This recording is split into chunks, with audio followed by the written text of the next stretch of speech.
El gato negro de Edgar Allan Poe. Ni espero ni quiero que se dé crédito a la historia más extraordinaria y, sin embargo, más familiar que voy a referir. Tratándose de un caso en el que mis sentidos se niegan a aceptar su propio testimonio, yo habría de estar realmente loco si así lo creyera. No obstante, no estoy loco y con toda seguridad no sueño. Pero mañana puedo morir y quisiera aliviar hoy mi espíritu. Mi inmediato deseo es mostrar al mundo clara, concretamente y sin comentarios una serie de simples acontecimientos domésticos que, por sus consecuencias, me han atemorizado, torturado y anonadado. A pesar de todo, no trataré de esclarecerlos. A mí casi no me han producido otro sentimiento que el de horror. Pero a muchas personas les parecerán menos terribles que barrocos. Tal vez más tarde haya una inteligencia que reduzca mi fantasma al estado del lugar común. Alguna inteligencia más serena, más lógica y mucho menos excitable que la mía encontrará tan solo en las circunstancias que relato con terror una serie normal de causas y efectos naturalísimos.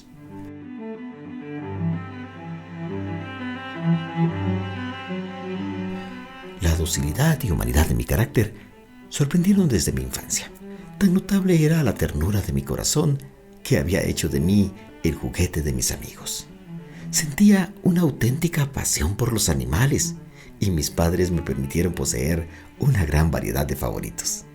Casi todo el tiempo lo pasaba con ellos y nunca me consideraba tan feliz como cuando les daba de comer o los acariciaba. Con los años aumentó esta particularidad de mi carácter y cuando fui un hombre hice de ella una de mis principales fuentes de gozo. Aquellos que han profesado afecto a un perro fiel y sagaz no requieren de la naturaleza o intensidad de los gozos que eso puede producir. En el amor desinteresado de un animal, en el sacrificio de sí mismo, hay algo que llega directamente al corazón del que con frecuencia ha tenido la ocasión de comprobar la amistad mezquina y la frágil fidelidad del hombre natural. Me casé joven. Tuve la suerte de descubrir en mi mujer una disposición semejante a la mía. Habiéndose dado cuenta de mi gusto por estos favoritos domésticos, no perdí ocasión alguna en proporcionármelos de la especie más agradable. Tuvimos pájaros, un pez de color oro, un magnífico perro, conejos, un pequeño mono y un gato. Era este último animal muy fuerte y bello, completamente negro y de una sagacidad maravillosa. Mi mujer, que era en el fondo algo supersticiosa, hablando de su inteligencia, aludía frecuentemente a la antigua creencia popular que consideraba a todos los gatos negros como brujas disimuladas. No quiere decir esto que hablara siempre en serio sobre este particular, y lo consigno sencillamente porque lo recuerdo. Plutón, llamábase así el gato, era mi amigo predilecto. Solo yo le daba de comer y a donde quiera que fuese me seguía por la casa. Incluso me costaba trabajo impedirle que me siguiera a la calle. Nuestra amistad subsistió así algunos años, durante los cuales mi carácter y mi temperamento, me sonroja confesarlo, por causa del demonio de la impedancia, sufrió una alteración radicalmente funesta. De día en día me hice más taciturno, más irritable, más indiferente a los sentimientos ajenos. Empleé con mi mujer un lenguaje brutal y con el tiempo la afligí incluso con violencias personales. Naturalmente, mi pobre favorito debió de notar el cambio de mi carácter. No solamente no le hacía caso alguno, sino que los maltrataba. Sin embargo, por lo que se refiere a Plutón, aún despertaba en mí la consideración suficiente para no pegarle. En cambio, no sentía ningún escrúpulo en maltratar a los conejos, al mono, incluso al perro, cuando por casualidad o afecto se cruzaban en mi camino. Pero iba secuestrándome mi mal porque qué mal admite una comparación con el alcohol. Andando el tiempo, el mismo Plutón que envejecía y naturalmente se hacía un poco huraño, comenzó a conocer los efectos de mi perverso carácter. Una noche, al regresar a casa completamente ebrio, De vuelta de uno de mis frecuentes escondrijos de barrio, me pareció que el gato evitaba mi presencia. Lo cogí, pero él, horrorizado por mi violenta actitud, me hizo en la mano con los dientes una leve herida. De mí se apoderó repentinamente un furor demoníaco. En aquel instante dejé de conocerme. Pareció como si, de pronto, mi alma original hubiese abandonado mi cuerpo y una ruindad superdemoníaca, saturada de ginebra, se filtró en cada una de las fibras de mi ser. Del bolsillo de mi chaleco saqué un cortaplumas, lo abrí, cogí al pobre animal por la garganta y, deliberadamente, le vacié un ojo.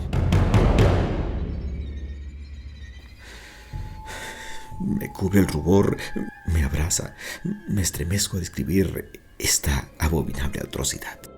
Cuando, al amanecer, hube recuperado la razón, cuando se hubieron disipado los vapores de mi cápsula nocturna, experimenté un sentimiento mitad horror, mitad remordimiento por el crimen que había cometido.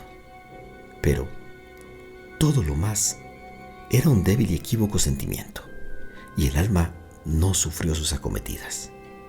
Volví a sumirme en mis excesos y no tardé en ahogar en vino todo recuerdo de mi acción. Curó el gato lentamente. La órbita del ojo perdido presentaba, es cierto, un aspecto espantoso. Pero después de un tiempo no pareció que se daba cuenta de ello. Según su costumbre, iba y venía por la casa, pero, como debí suponerlo, en cuanto veía que me aproximaba a él, huía aterrorizado. Me quedaba aún lo bastante de mi antiguo corazón para que me afligiera aquella manifiesta antipatía en una criatura que tanto me había amado anteriormente. Pero este sentimiento no tardó en ser desalojado por la irritación. Como para mi caída final e irrevocable, brotó entonces el espíritu de la perversidad. Espíritu del que la filosofía no se cuida ni poco ni mucho. No obstante, tan seguro como de que existe mi alma, creo que la perversidad es uno de los primitivos impulsos del corazón humano. Una de esas indivisibles primeras facultades o sentimientos que dirigen el carácter del hombre. ¿Quién no se ha sorprendido numerosas veces cometiendo una acción necia o vil por la única razón de que sabía que no debía cometerla? ¿No tenemos una constante inclinación, pese a lo excelente de nuestro juicio, a violar la ley simplemente porque comprendemos que es la ley?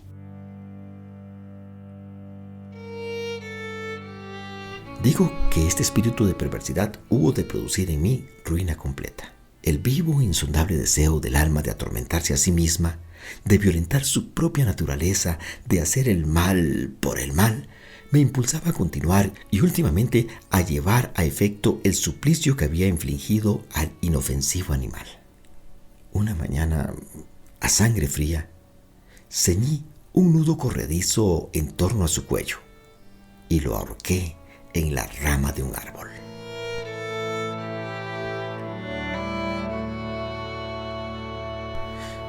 Lo ahorqué con los ojos llenos de lágrimas, con el corazón desbordante del más amargo remordimiento. Lo ahorqué porque sabía que él me había amado y porque reconocía que no me había dado motivo alguno para encolerizarme con él. Lo ahorqué porque sabía que al hacerlo cometía un pecado mortal que comprometía mi alma inmortal hasta el punto de colocarla, si esto fuera posible, lejos de la misericordia infinita del muy temible y misericordioso Dios.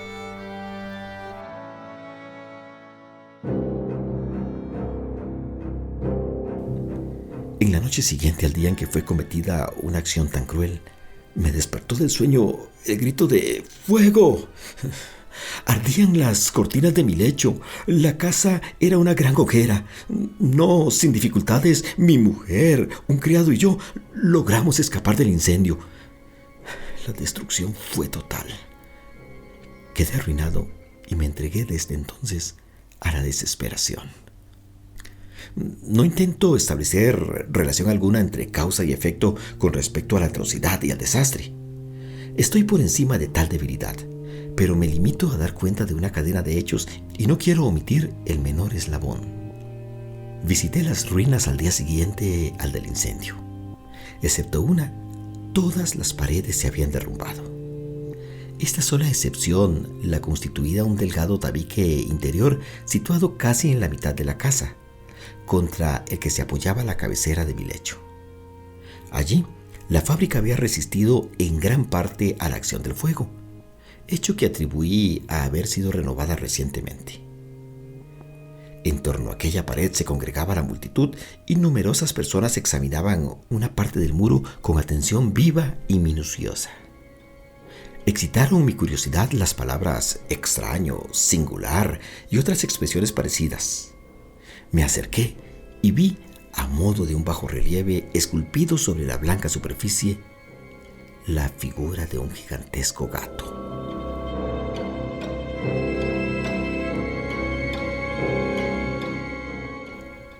La imagen estaba copiada con una exactitud realmente maravillosa. Rodeaba el cuello del animal una cuerda. Apenas hube visto esta aparición, porque yo no podía considerar aquello más que como una aparición. Mi asombro y mi terror fueron extraordinarios. Por fin vino en mi amparo la reflexión. Recordaba que el gato había sido ahorcado en un jardín contiguo a la casa. A los gritos de alarma, el jardín fue invadido inmediatamente por la muchedumbre, y el animal debió ser descolgado por alguien del árbol y arrojado en mi cuarto por la ventana abierta. Indudablemente se hizo esto con el fin de despertarme. El derrumbamiento de las restantes paredes había comprimido a la víctima de mi crueldad en el yeso recientemente extendido. La cal del muro, en combinación con las llamas y el amoníaco del cadáver, produjo la imagen tal como yo la veía. Aunque prontamente satisfice así mi razón, ya que no por completo mi conciencia, no dejó de grabar en mi imaginación una huella profunda el sorprendente caso que acabo de dar cuenta.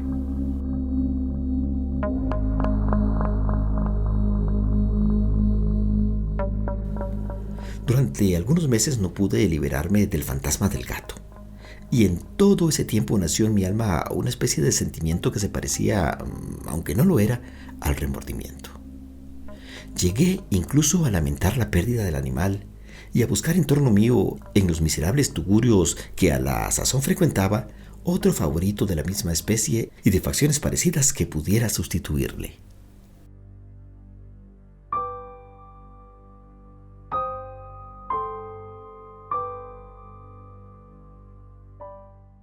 Hallábame sentado una noche, medio aturdido, en un bodegón infame, cuando atrajo repentinamente mi atención un objeto negro que yacía en lo alto en uno de los inmensos barriles de ginebra o ron que componían el mobiliario más importante de la sala. Hacía ya algunos momentos que miraba en lo alto del tonel y me sorprendió no haber advertido el objeto colocado encima. Me acerqué a él y lo toqué. Era un gato negro, enorme, tan corpulento como Plutón, al que se parecía en todo menos en un pormenor. Plutón no tenía un solo pelo blanco en todo el cuerpo, pero este tenía una señal ancha y blanca, aunque de forma indefinida, que le cubría toda la región del pecho.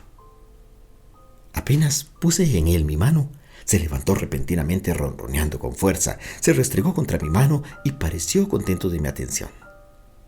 Era pues el animal que yo buscaba. Me apresuré a proponer al dueño su adquisición, pero este no tuvo interés alguno por el animal. Ni le conocía, ni le había visto hasta entonces. Continué acariciándole y cuando me disponía a regresar a mi casa, el animal se mostró dispuesto a seguirme. Se lo permití e inclinándome de cuando en cuando caminamos hacia mi casa acariciándole. Cuando llegó a ella, se encontró como si fuese la suya y se convirtió rápidamente en el mejor amigo de mi mujer.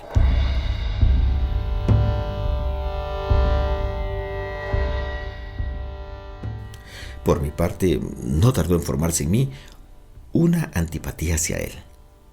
Era, pues, precisamente lo contrario de lo que yo había esperado. No sé cómo ni por qué sucedió esto, pero su evidente ternura me enojaba y casi me fatigaba. Paulatinamente, estos sentimientos de disgusto y fastidio acrecentaron hasta convertirse en la amargura del odio. Yo Evitaba su presencia. Una especie de vergüenza y el recuerdo de mi primera crueldad me impidieron que lo maltratara. Durante algunas semanas me abstuve de pegarle o de tratarle con violencia, pero gradual, insensiblemente, llegué a sentir por él un horror indecible y a eludir en silencio, como si huyera de la peste, su odiosa presencia. Sin duda, lo que aumentó mi odio por el animal fue el descubrimiento que hice a la mañana del siguiente día de haberlo llevado a casa. Como Plutón, él también había sido privado de uno de sus ojos. Sin embargo, esta circunstancia contribuyó a hacerle más grato a mi mujer que, como he dicho ya, poseía grandemente la ternura de sentimientos que fue en otro tiempo mi rasgo característico y frecuente manantial de mis placeres más sencillos y puros. Sin embargo, el cariño que el gato me mostraba parecía crecer en razón directa de mi odio hacia él. Con una tenacidad imposible de hacer comprender al lector, seguía constantemente mis pasos. En cuanto me sentaba, acurrucábase bajo mi silla o saltaba sobre mis rodillas, cubriéndome con sus caricias espantosas. Si me levantaba para andar, metíase entre mis piernas y casi me derribaba, o bien, clavando sus largas y agudas garras en mi ropa, trepaba por ellas hasta mi pecho. En esos instantes, aun cuando hubiera querido matarle de un golpe, me lo impedía en parte el recuerdo de mi primer crimen, pero sobre todo, me apresuro a confesarlo, el verdadero terror del animal.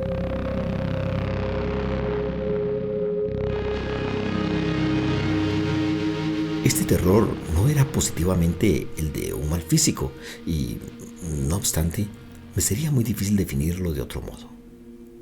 Casi me avergüenza confesarlo, aún en esta celda de malhechor. Casi me avergüenza confesar que el horror y el pánico que me inspiraba el animal habíanse acrecentado a causa de una de las fantasías más perfectas que es posible imaginar. Mi mujer no pocas veces había llamado la atención con respecto al carácter de la mancha blanca de la que he hablado y que constituía la única diferencia perceptible entre el animal extraño y aquel que había matado yo. Recordará sin duda el lector que esta señal, aunque grande, tuvo primitivamente una forma indefinida, pero lenta, gradualmente, por fases imperceptibles y que mi razón se esforzó durante largo tiempo en considerar como imaginaria, había concluido adquiriendo una nitidez rigurosa de contornos. En ese momento era la imagen de un objeto que me hace temblar nombrarlo. Era sobre todo lo que me hacía mirarle como un monstruo de horror y repugnancia, y lo que, si me hubiera atrevido, me hubiese impulsado a librarme de él. Era, ahora digo, la imagen de una cosa abominable y siniestra. La imagen de la horca. Oh, lúgubre y terrible máquina. Máquina de espanto y crimen, de muerte y agonía.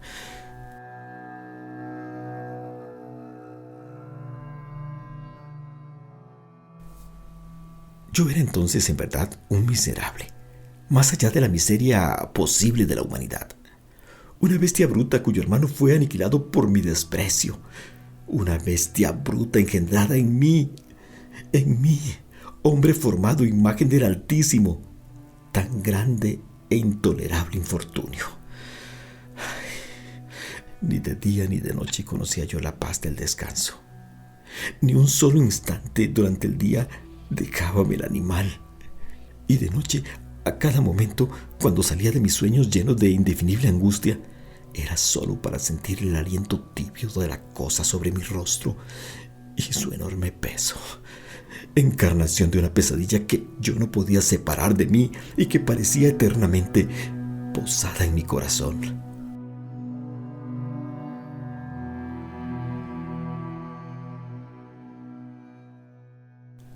Bajo tales tormentos sucumbió lo poco que había de bueno en mí. Infames pensamientos convirtiéronse en mis íntimos, los más sombríos, los más infames de todos los pensamientos. La tristeza de mi humor de costumbre se acrecentó hasta hacerme aborrecer a todas las cosas y a la humanidad entera. Mi mujer, sin embargo, no se quejaba. Ella era mi paño de lágrimas de siempre, la más paciente víctima de mis repentinas, frecuentes e indomables expansiones de furia, a la que ciertamente me abandoné desde entonces. Para un quehacer doméstico, me acompañó un día al sótano de un viejo edificio en el que nos obligaba a vivir nuestra pobreza. Por los agudos peldaños de la escalera me seguía el gato, y habiéndome hecho tropezar la cabeza, me exasperó hasta la locura. Apoderándome de un hacha y olvidando en mi furor el espanto pueril que había detenido hasta entonces mi mano, dirigí un golpe al animal, que hubiera sido mortal si le hubiera alcanzado como quería. Pero la mano de mi mujer detuvo el golpe. Una rabia más que diabólica me produjo esta intervención.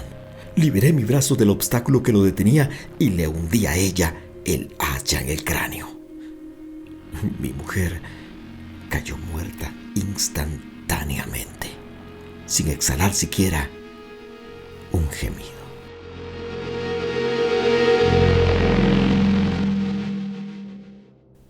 Realizado el horrible asesinato, inmediata y resueltamente procuré esconder el cuerpo.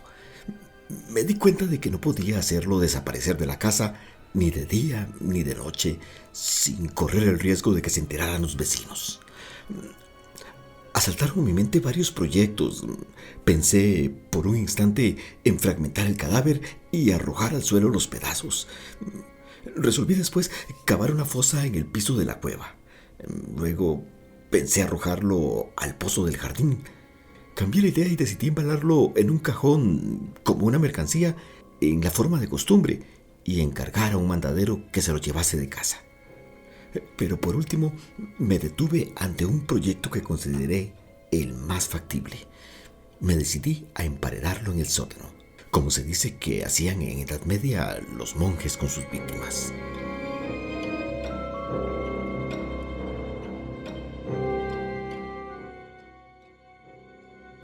La cueva parecía estar construida a propósitos para semejante proyecto. Los muros no estaban levantados con el cuidado de costumbre, y no hacía mucho tiempo que había sido cubierto en toda su extensión por una capa de yeso que no dejó endurecer la humedad. Por otra parte, había un saliente en uno de los muros producido por una chimenea artificial o especie de hogar que quedó luego tapado y dispuesto de la misma forma en que el resto del sótano. No dudé que me sería fácil quitar los ladrillos de aquel sitio, colocar el cadáver y emparedarlo del mismo modo, de forma que ninguna mirada pudiese descubrir nada sospechoso. No me engañó mi cálculo. Ayudado por una palanca, separé sin dificultad los ladrillos y, habiendo luego aplicado cuidadosamente el cuerpo contra la pared interior, lo sostuve en esta postura hasta poder establecer sin gran esfuerzo toda la fábrica a su estado primitivo. Con todas las precauciones inimaginables, me procuré una amalgasa de cal y arena, preparé una capa que no podía distinguirse de la primitiva y cubrí escrupulosamente con ella el nuevo tabique. Cuando terminé, vi que todo había resultado perfecto. La pared no presentaba la más leve señal de arreglo. Con el mayor cuidado barrí el suelo y recogí los escombros. Miré triunfalmente en torno a mí y me dije, por lo menos aquí mi trabajo no ha sido infructuoso.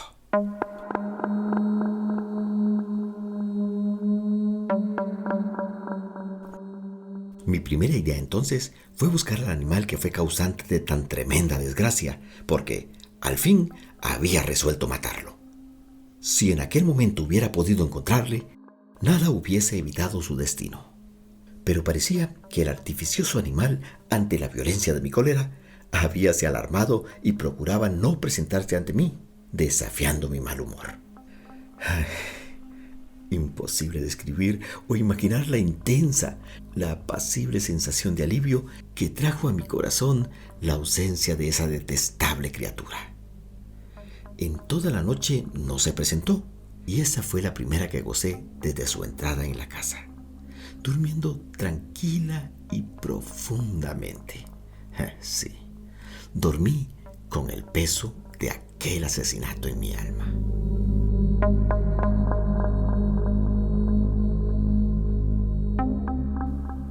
Transcurrieron el segundo y tercer día. Mi verdugo no vino, sin embargo. Como un hombre libre, respiré una vez más. En su terror, el monstruo había abandonado para siempre aquellos lugares. Ya no volvería a verle nunca. Mi dicha era infinita. Me inquietaba un poco la criminalidad de mi temerosa acción. Inicióse una especie de sumario que apuró poco las averiguaciones. También se dispuso un reconocimiento, pero naturalmente nada podía descubrirse. Yo daba por asegurada mi felicidad futura. Al cuarto día, después de haberse cometido el asesinato, se presentó inopinadamente en mi casa un grupo de agentes de policía y procedió de nuevo a una rigurosa investigación del local. Sin embargo, confiado en lo impenetrable del escondite, no experimenté ninguna turbación. Los agentes quisieron que les acompañase en sus pesquisas. Fui explorando hasta el último rincón. Por tercera o cuarta vez bajaron, por último, a la cueva. No me alteré lo más mínimo. Como el hombre que reposa en la inocencia, mi corazón latía pacíficamente. Recorrí el sótano de punta a punta, crucé los brazos sobre mi pecho y me paseé indiferente de un lado a otro. Plenamente satisfecha, la policía se disponía a abandonar la casa. Era demasiado intenso el júbilo de mi corazón para que pudiera reprimirlo. Sentía la viva necesidad de decir una palabra tan solo a modo de triunfo y hacer doblemente evidente su convicción con respecto a mi inocencia. «Señores», dije por último cuando los agentes subían la escalera, «es para mí una gran satisfacción haber desvanecido sus sospechas. Deseo a todos ustedes una buena salud y un poco más de cortesía. Dicho sea de paso, señores, tienen ustedes aquí una casa construida». Apenas si sabía lo que hablaba en mi furioso deseo de decir algo con aire deliberado. «Puedo asegurar que esta es una casa excelentemente construida. ¡Estos muros! Si van ustedes, señores, estos muros están construidos con gran solidez». Entonces, en una fanfarronada frenética, golpeé con fuerza con un bastón que tenía en la mano en ese momento, precisamente sobre la pared del tabique tras el cual yacía la esposa de mi corazón.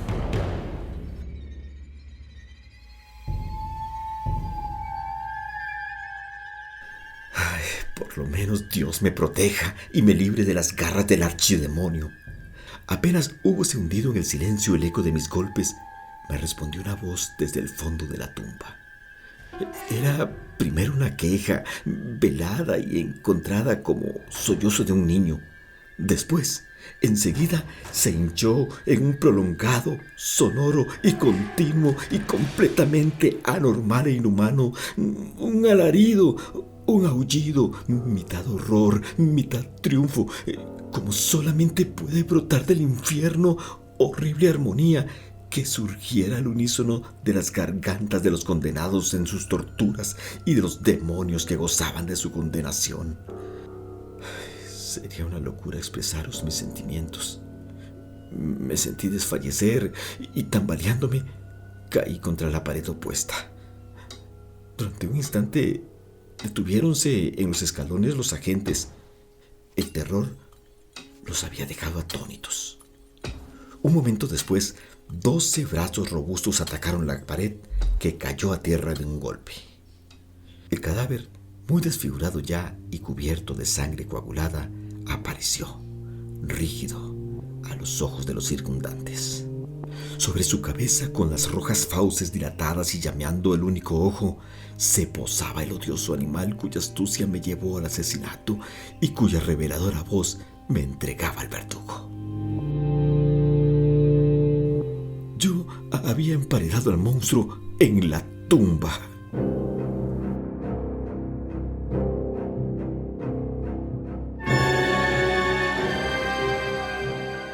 El gato negro de Edgar Allan Poe.